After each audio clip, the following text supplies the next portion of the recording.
স্বাগত ডিবিসি সংবাদে আপনাদের সাথে আছি আমি রঞ্জন শুভ্র। এবারে বিস্তারিত।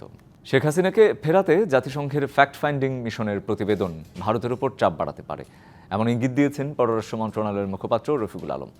পররাষ্ট্র মন্ত্রণালয়ের ব্রিফিংয়ে তিনি বলেন, বন্ধু রাষ্ট্রগুলোকে এই ইস্যুতে কাজে লাগানো হবে কিনা সেই সিদ্ধান্ত নেবে সরকার। এছাড়া শেখ হাসিনাকে ফেরাতে বন্দি বিনিময় চুক্তির প্রয়োজনীয় নথি দিল্লিকে দেওয়া হয়েছে বলেও জানান তিনি।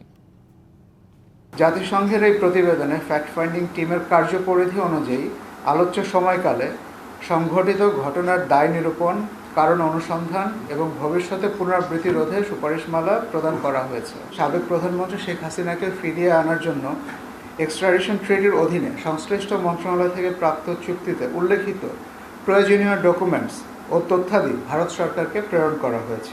জুলাই আগস্ট আন্দোলনে সারা দেশে বিএনপির 848 নেতাকর্মী নিহত হয়েছেন বলে দাবি করে ট্রাইব্যুনালে অভিযোগ দিয়েছে দলটি। এতে শেখ হাসিনাকে প্রধান অভিযুক্ত করা হয়েছে। অন্যদিকে চিফ প্রসিকিউটর জানিয়েছেন, কোনো রাজনৈতিক দল অপরাধী হিসেবে প্রমাণিত হলে নিষিদ্ধ হতে পারে। জুলাই আগস্ট আন্দোলনে দেশব্যাপী বিএনপির 848 নেতাকর্মী নিহত হয়েছে। এই দাবি করে বৃহস্পতিবার আন্তর্জাতিক অপরাধ ট্রাইব্যুনালে অভিযোগ দিয়েছে দলটি। সাথে দেশের বিভিন্ন থানায় করা 84টি মামলার এজাহারের কপিও জমা দেওয়া হয়েছে। মামলায় সাবেক প্রধানমন্ত্রী শেখ হাসিনা, সাবেক স্বরাষ্ট্রমন্ত্রী আসাদুজ্জামান খান কামাল, সাবেক আইনমন্ত্রী আনিসুল হক সহ 500-র বেশি ব্যক্তিকে অভিযুক্ত করা হয়েছে। 523 জন ছাত্রদল, যুবদল, মূল দল সহ আছে, অন্যান্য শ্রমিক দল আছে, সমর্থক আছে এবং যে সমস্ত অসহায় পরিবার আছে আমাদের বিএনপিকে সমর্থন করে তাদের তালিকা আছে। এদিকে জুলাই আগস্ট গণহত্যা ও জাতিসংঘের প্রতিবেদন প্রসঙ্গে কথা বলেন ট্রাইব্যুনালের chief prosecutor.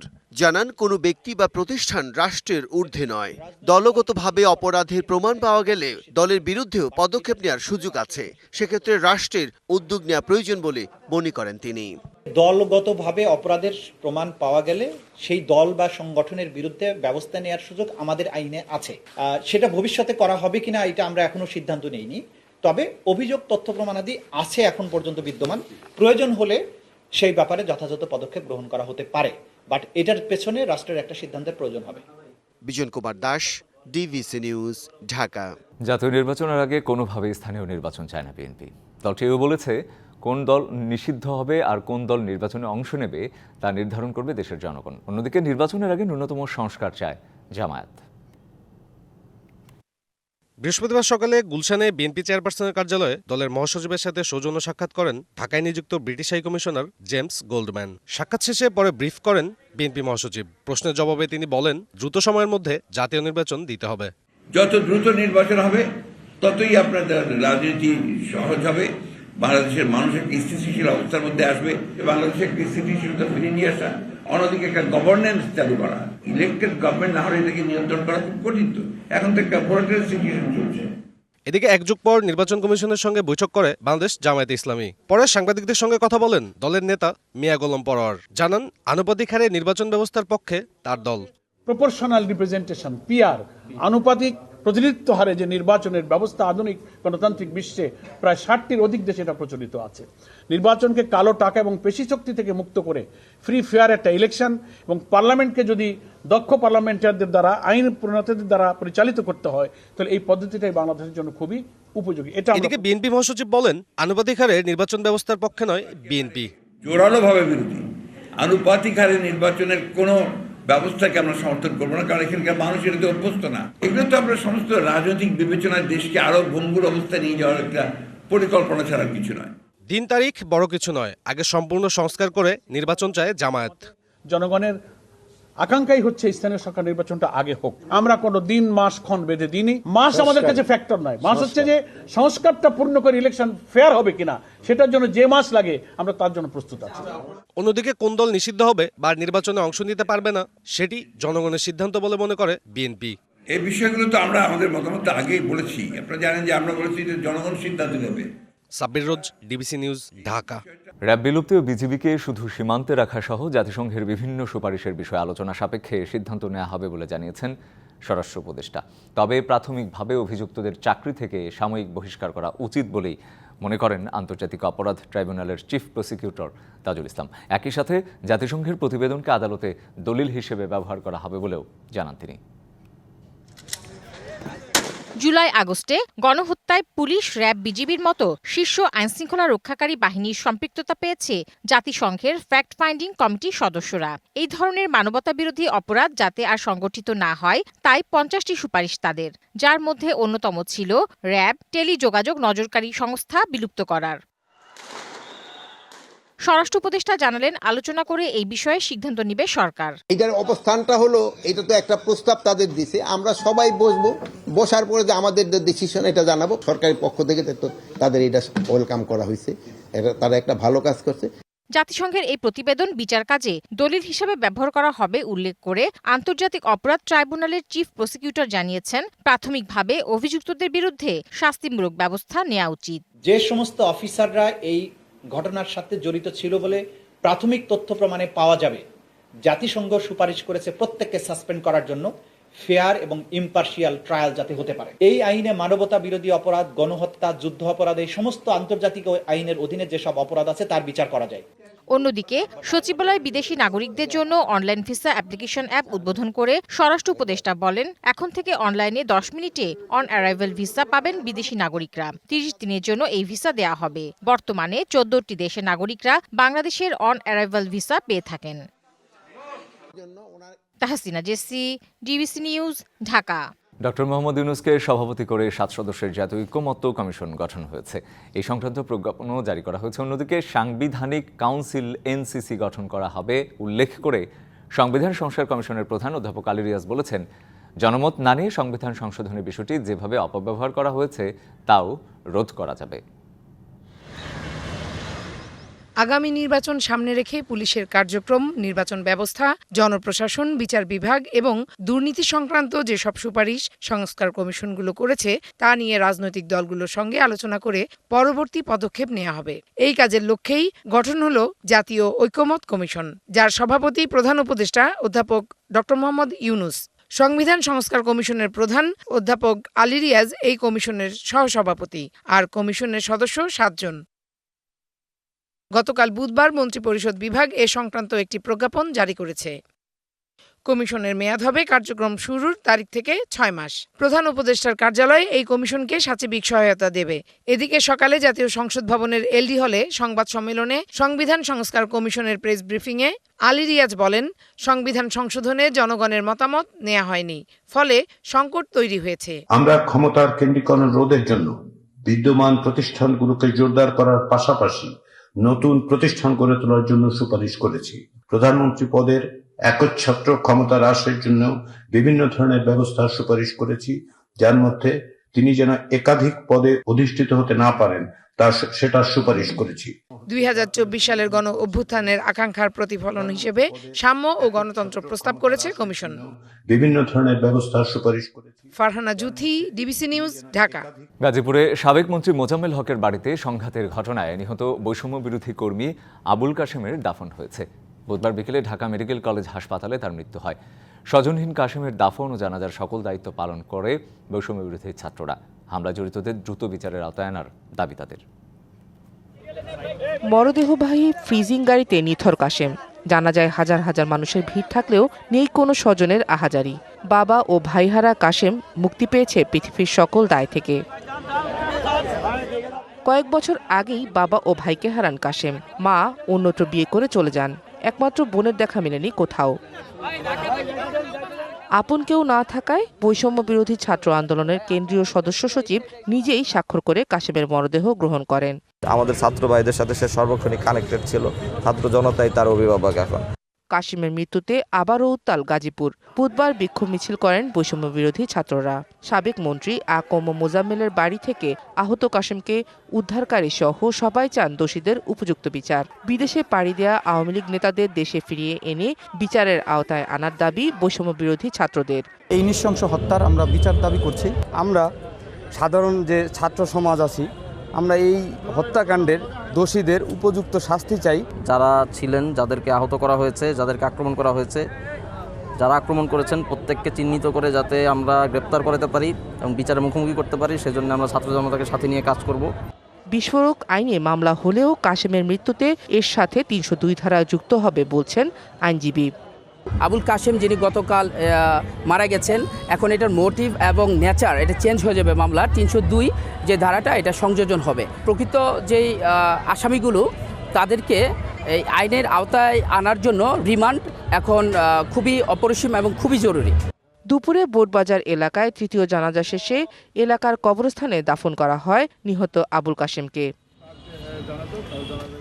DBC news desk. রাজধানীর শাহবাগ মোড়ে প্রাথমিকের সুপারিশপ্রাপ্ত শিক্ষকদের অবস্থান কর্মসূচিতে লাঠিপেটা করেছে পুলিশ। এছাড়া তাদের উপর জলকামানে পানিও ছেটানো হয়। অনেকেই কাফনের কাপড় পরে বিক্ষোভে অংশ নেন। এ সময় ধস্তাধস্তি ও টানাহেঁচড়ার ঘটনাও ঘটে। এদিকে সচিবালয়ের সামনে বিক্ষোভরত চাকরিচ্যুত পুলিশ সদস্যদের লাঠিপেটা করেছে পুলিশ। এক পর্যায়ে দুই পক্ষের সংঘর্ষ বাধে। এতে পুলিশ কর্মকর্তা সহ আহত হয় বেশ কয়েকজন। দ্রুত নিয়োগের দাবিতে বৃহস্পতিবার অষ্টম দিনের মতো শাহবাগ মোড় অবরোধ করে বিক্ষোভ শুরু করেন প্রাথমিক বিদ্যালয়ে সহকারী শিক্ষক হিসেবে সুপারিশপ্রাপ্তরা। দুপুর 1:30টার দিকে শতাধিক শিক্ষক সড়কে নেমে বিক্ষোভ শুরু করেন। এতে অনেকেই কাফনের কাপড় গায়ে যোগ দেন। একই সময়ে পাশে অবস্থান করে আইনশৃঙ্খলা বাহিনী। দুপুর 2টার পর বিক্ষোভকারীদের শাহবাগ মোড় থেকে সরিয়ে দেওয়ার চেষ্টা করে পুলিশ। এ সময় জলকামান থেকে তাদের ওপর পানি ছিটানো হয়। ঘটে ধস্তাধস্তির ঘটনাও। এক পর্যায়ে আন্দোলনকারীদের লাঠিপেটা করে আইনশৃঙ্খলা বাহিনী। তারা আমাদের সচিবালয়ে ডেকে বলতেছেন তারা মিডিয়ার সামনে কেন আসতেছেন না, কেন আমাদের মিডিয়ার সামনে আশ্বাস দিচ্ছেন না, কেন এই লুকোচুরি। পুলিশের তৎপরতায় পরে শাহবাগ মোড় থেকে পিছু হটতে বাধ্য হয় বিক্ষোভকারীরা। এরপর তারা জাতীয় জাদুঘরের সামনে অবস্থান নেয়। বিক্ষোভকারীরা বলছেন, নিয়োগ না হওয়া পর্যন্ত আন্দোলন চালিয়ে যাবেন তারা।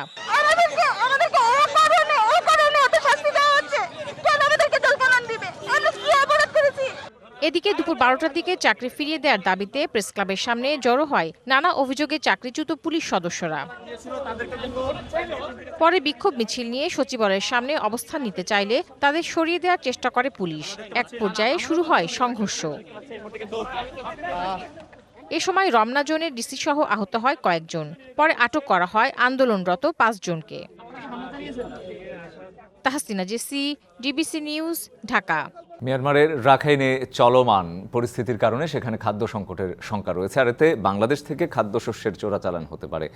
এমনটা জানিয়ে আইনশৃঙ্খলা বাহিনীকে কঠোর হতে বললেন খাদ্য উপদেষ্টা আলিমা মজুমদার। বৃহস্পতিবার বেলা 11:30টায় কক্সবাজার জেলা প্রশাসক কার্যালয়ে খাদ্যশস্য চোরাচালান প্রতিরোধ ব্যবস্থা জোরদারকরণ বিষয়ক সভায় এসব কথা বলেন তিনি। সভা শেষে সংবাদ সম্মেলনে উপদেষ্টা আরও বলেন, দেশে বর্তমানে খাদ্যশস্যের সরকারি মজুদ এবং আমদানি ব্যবস্থা স্বাভাবিক। রমজান ঘিরে যেন দাম সহনশীল থাকে সে বিষয়ে সরকার পদক্ষেপ নিচ্ছে। আরাকান রাজ্যে একটা গৃহযুদ্ধ জনিত কারণে আমাদের এখান থেকে কিছুটা চোরাচালান হওয়ার ঝুঁকি থাকে। সীমান্ত নিরাপত্তার সাথে সংশ্লিষ্ট যারা আছেন তারা বলেছেন কিছু টেন্ডেন্সি আছে, তবে অ্যালার্মিং কিছু না, এটা বড় বাড়তে পারবে না। এখানে আলোচনা করে আমরা একটা সিদ্ধান্ত নিয়েছি যে তাদের নজরদারি ব্যবস্থা যেটা অব্যাহত রাখতে হবে এবং প্রয়োজনীয় ক্ষেত্রে আরও জোরদার করতে হবে। শিক্ষা সেবা খাতে দেশের শীর্ষস্থানীয় বিশ্বস্ত প্রতিষ্ঠান H&H গ্লোবাল এডুকেশন 2018 সালের প্রতিষ্ঠার পর থেকে সুনামের সাথে উচ্চশিক্ষা গ্রহণের সার্বিক সহযোগিতা দিয়ে আসছে প্রতিষ্ঠানটি। নানা কর্মসূচির মধ্য দিয়ে গুলশানে কর্পোরেট শাখার গ্র্যান্ড ওপেনিং ও রিব্র্যান্ডিং উদ্বোধন করা হয়। এ সময় প্রতিষ্ঠানের চেয়ারম্যান ও প্রধান নির্বাহী কর্মকর্তা শোভন হাসান সহ ঊর্ধ্বতন কর্মকর্তারা উপস্থিত ছিলেন। বিদেশে উচ্চশিক্ষা প্রসারের ক্ষেত্রে প্রতিষ্ঠানটি বিশ্বস্ততার সাথে কাজ করে আসছে। পাশাপাশি আগামীতেও সুনামের সঙ্গে কার্যক্রম চালিয়ে যাওয়ার প্রতিশ্রুতি দিলেন H&H গ্লোবাল এডুকেশনের চেয়ারম্যান শোভন হাসান।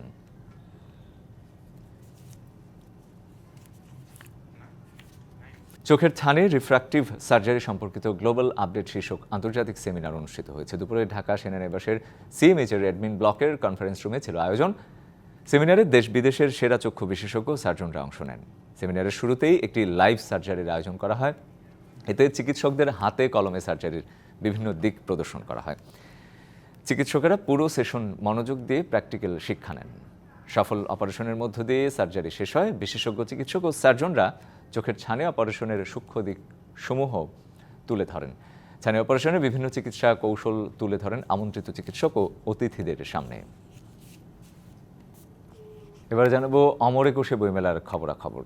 অমর একুশে বইমেলার খবর জানবো, আর সেই অমর একুশে বইমেলায় আছেন আমাদের সহকর্মী সৌর বাপ্পা এবং মানজুমা আফরোজ নীলিমা। তাদের কাছ থেকে জেনে নেব বইমেলার খবরাখবর। রঞ্জন, অমর একুশে গ্রন্থমেলার আজকে 13 দিন এবং 13 দিন পার হয়ে গেছে মেলার। আপনাকে শুভকামনা জানাচ্ছি।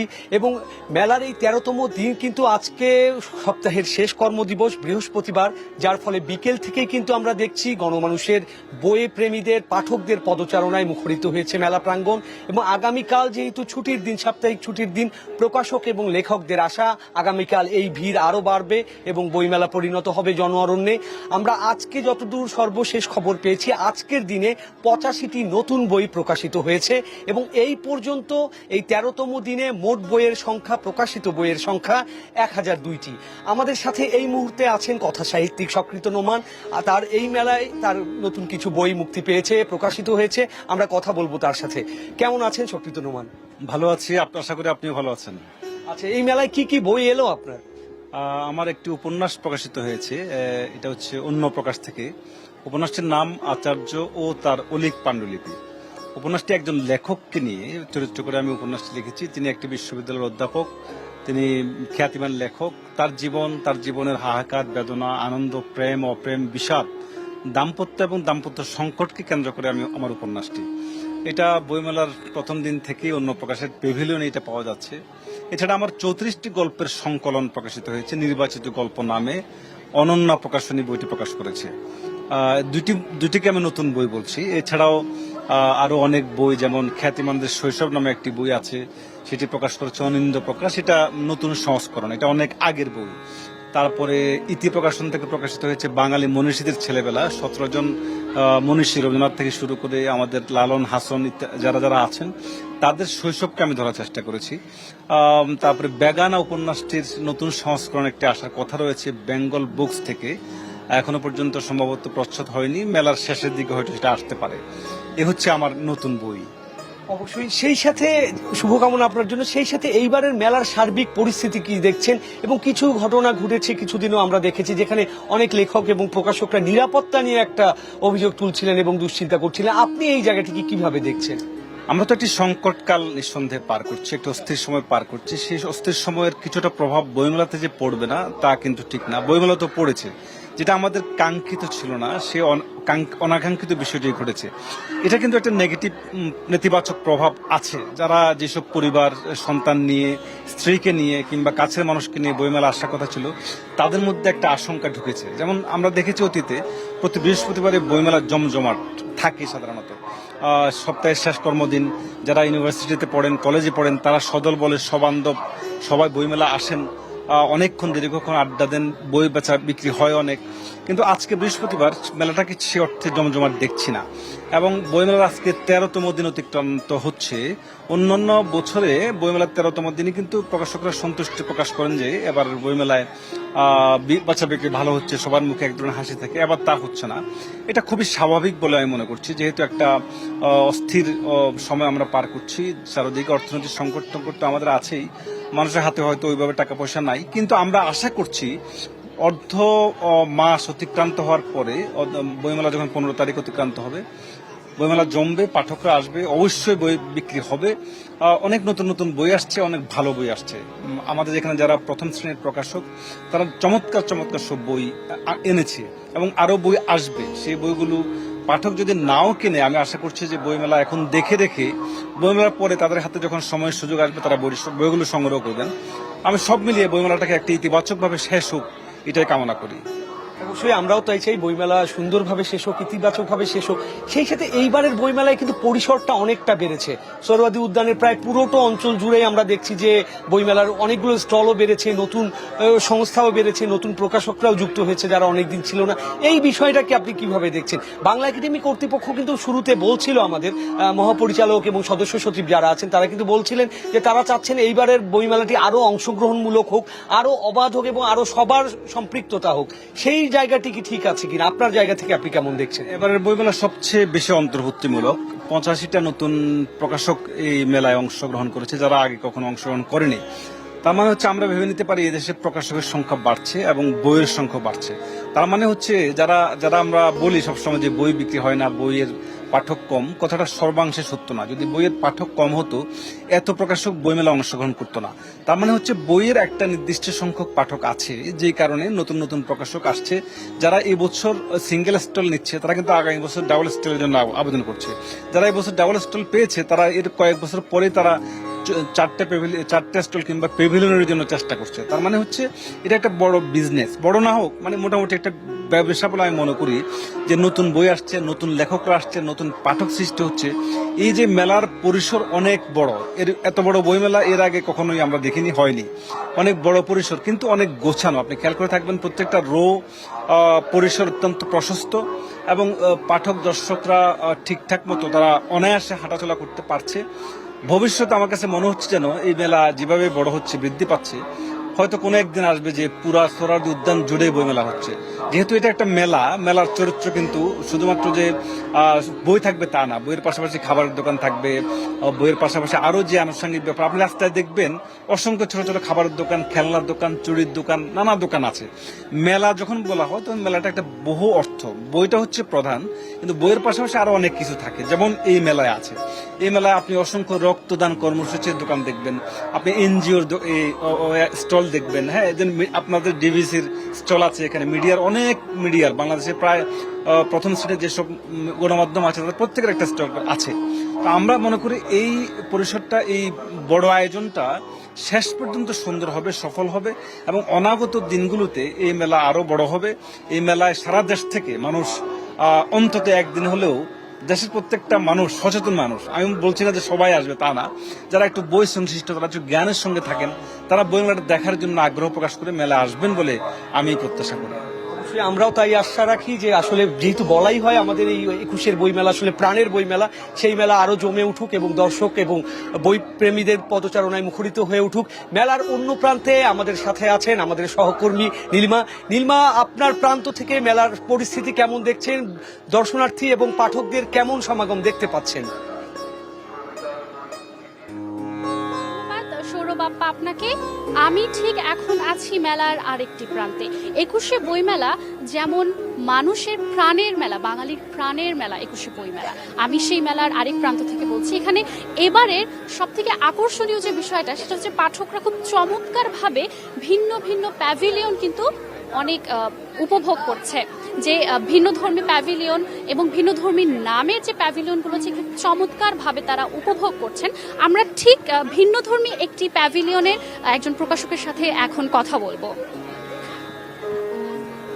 ভাইয়া, আপনি এবার যে প্যাভিলিয়নটা দিয়েছেন, প্যাভিলিয়নটার একটু ভিন্ন অন্যান্য প্যাভিলিয়ন থেকে, এটা কেন এবং এটার চিন্তাটা আপনার কোথা থেকে এসেছে? দেখেন, গতবার আমরা যে স্টলটা মানে যেভাবে আমরা করেছিলাম সেটা ছিল একটু নান্দনিকভাবে, আমরা একটা কুড়ে ঘরের মানে থিম নিয়ে আমরা কাজ করেছিলাম। এবার চেয়েছি তার থেকে সরে এসে বাঙালির ঐতিহ্যগত আবহমান কাল থেকে আমরা জানি গ্রাম দেশে আমরা যারা বিশেষভাবে পরিচিত, আমরা এই ব্যাস এবং বেড়া দিয়ে সমন্বয়ে আমরা ঘর তৈরি করেছি। এটার উদ্দেশ্য হচ্ছে আমাদের আবহমানকাল বাংলার ঐতিহ্যকে ধরে রাখার জন্য, এবং এটার মধ্যে দিয়ে আমরা আমাদের সহজ সরলতা প্রকাশের চেষ্টা করেছি। যে আমরা যে সাধারণ মানুষের সাথে মিশে আছি, সাধারণ মানুষের চিন্তাভাবনা নিয়ে আমরা কাজ করছি। আপনি জানেন, সাহিত্য তথা লিটারেচারকে বলা হয় রিফ্লেকশন অফ হিউম্যান ক্যারেক্টার, মানব চরিত্রের প্রতিফলন। তা আমরা এই আকাশ প্রকাশন মানবের মননশীলতা, আমাদের মননশীলতা দিয়ে মানুষের মনের মুক্ত চিন্তা, মুক্ত ভাবনাকে আমরা মূর্ত আকার প্রকাশ করার চেষ্টা করছি। এবার আকাশ প্রকাশনী থেকে কি কি নতুন বই আসছে? এবার আকাশ প্রকাশনী থেকে আমরা সেভাবে নতুন বই প্রকাশ করতে পারিনি। তো জুলাই পটভূমিকার উপর যেটা আমাদের বর্তমান যেটাকে বলা হয় মানে এখন যে ক্রেজটা চলছে, তো ঠিক ক্রেজ বলবো না, ঘটনা ঘটেছে, সেটা আপনার একটা পুঞ্জীভূত ক্ষোভ ছিল মানুষের মনে, যার ফলে জুলাই বিপ্লবটা সংগঠিত হয়েছিল। তো জুলাই বিপ্লবের উপরে অচিরে আমাদের দুটো বই প্রকাশ পেতে যাচ্ছে। একটার নাম হচ্ছে জুলাই বিপ্লব, অপরটি হচ্ছে রক্তাক্ত কোটা। আপনারা জানেন যে কোটা আন্দোলনকে কেন্দ্র করে পরবর্তীতে এই বিপ্লবটা একটা সফল রূপ পেয়েছে, একটা বাস্তবায়ন হয়েছে, এবং মানুষের যে আগে একটা কি বলা হবে, যেমন আপনার আমাদের একজন প্রখ্যাত মনীষী বলেছেন, তুমি একজনকে শৃঙ্খলিত করতে পারো কিন্তু তার মন মানসিকতাকে তুমি শৃঙ্খলিত করতে পারো না। এই জিনিসটা, এই ভাবধারাটাকে প্রকাশ করে আমাদের রক্তাক্ত কোটা নামা আমাদের একজন শহীদ লেখক এই বইটা প্রকাশ করেছে, মানে তার লেখাটা আমরা প্রকাশ করতে যাচ্ছি। আপনার বোধহয় এই বইটা পড়ে আপনাদের ভালো লাগবে। আপনাকে ধন্যবাদ। ধন্যবাদ ভাইয়া। যেহেতু প্যাভিলিয়ন এবং সব কিছু বইপ্রেমীরা অনেক ভালো মতো উপভোগ করছে, তো আমরা চলে যাব, আমরা তরুণ প্রজন্মের কাছে জানতে চাবো আসলে এবারের বইমেলার প্যাভিলিয়নগুলো তাদের কাছে কেমন লাগছে। আপু, এবারের প্যাভিলিয়নগুলো আপনাদের কাছে কেমন লাগছে? বিভিন্ন ধরনের প্যাভিলিয়ন আমরা দেখছি, ভিন্ন ধর্মী কিছু প্যাভিলিয়ন আমরা এখানে দেখছি। প্যাভিলিয়নগুলো কেমন উপভোগ করছেন? হ্যাঁ, ভালোই হয়েছে, কারণ নতুন নতুন অনেক বই বের হয়েছে, নতুন নতুন স্টল। হ্যাঁ, ভালোই, সব মিলাই জিলা। তারপর ফ্রেন্ড সার্কেল নিয়ে আসছি ঘুরতে, সব মিলিয়ে ভালো। আপু, আপনার কেমন লাগছে এই প্যাভিলিয়নগুলো বা বইয়ের যে দোকানগুলো? জি, আমারও খুব ভালো লাগছে এখানে এসে। আমিও ঘুরতে আসলাম, এর আগে আসা হয়নি, এটাই ফার্স্ট আসলাম। আসার পর আরও কিছুক্ষণ থাকবো, দেখবো বইগুলো, দেখবো কিভাবে কি, তো এটাই আর কি। হ্যাঁ, ঘুরবো। ধন্যবাদ আপু আপনাকে। এবারের বইমেলার নতুনত্বই কিন্তু নতুন দোকান বা দোকানের যে সাজসজ্জা, এই জিনিসগুলো পাঠক এবং অনুরাগীদের কিন্তু অনেক বেশি আকৃষ্ট করেছে। এবং মেলার এই প্রান্ত থেকে আমার কাছে ছিল এই মুহূর্তের সর্বশেষ খবর। আমরা এখন চলে যাব আমাদের আরেক সহকর্মী সৌরভ আপ্পার কাছে।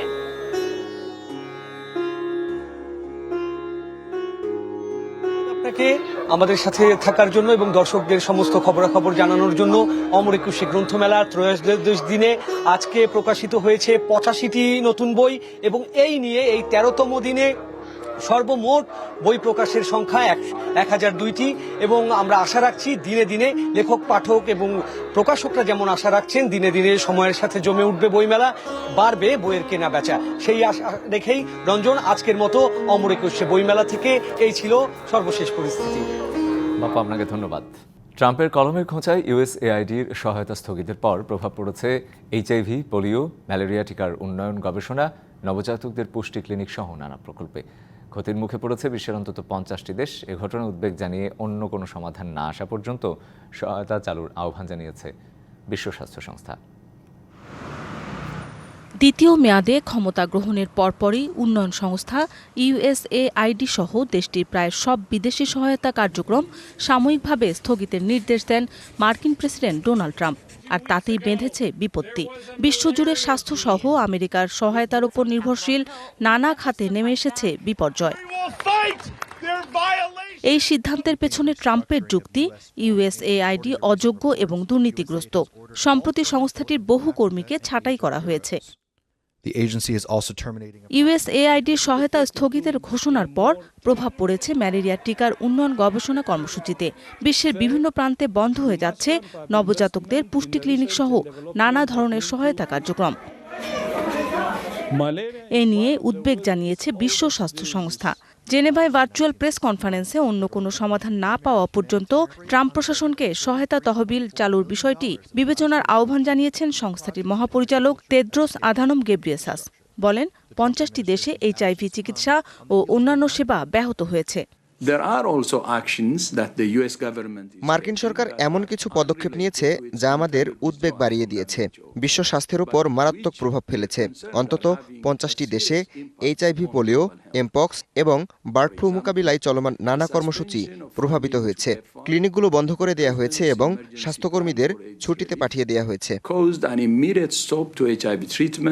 50 বছরেরও বেশি সময় ধরে বাংলাদেশ সহ বিশ্বের বিভিন্ন দেশে জনস্বাস্থ্য, শিক্ষা, জ্বালানি, পরিবেশ, খাদ্য নিরাপত্তা, প্রাকৃতিক দুর্যোগ মোকাবিলা সহ বিভিন্ন ক্ষেত্রে সহায়তা দিয়েছে যুক্তরাষ্ট্র। মৌসুমী শান্তা, ডিবিসি নিউজ ডেস্ক। খেলার খবর, আইসিসি চ্যাম্পিয়ন্স ট্রফিতে অংশ নিতে রাতে দুবাই যাবে টাইগাররা। চ্যাম্পিয়ন্স ট্রফিতে যাওয়ার আগে গতকালই শেষবার দেশের মাটিতে অনুশীলন করে শান্ত মিরাজরা।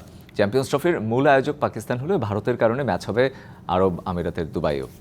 সেই ভারতের বিপক্ষেই বাংলাদেশের চ্যাম্পিয়ন্স ট্রফির প্রথম ম্যাচ 20 ফেব্রুয়ারি, যদিও এর একদিন আগেই শুরু হবে টুর্নামেন্ট। এই ছিল এখনকার মতো। ডিবিসি নিউজের সংবাদগুলো পড়তে ভিজিট করুন dbcnews.tv, আরও ভিজিট করুন ডিবিসি নিউজের ফেসবুক পেজ এবং ইউটিউব চ্যানেল। সঙ্গে থাকুন।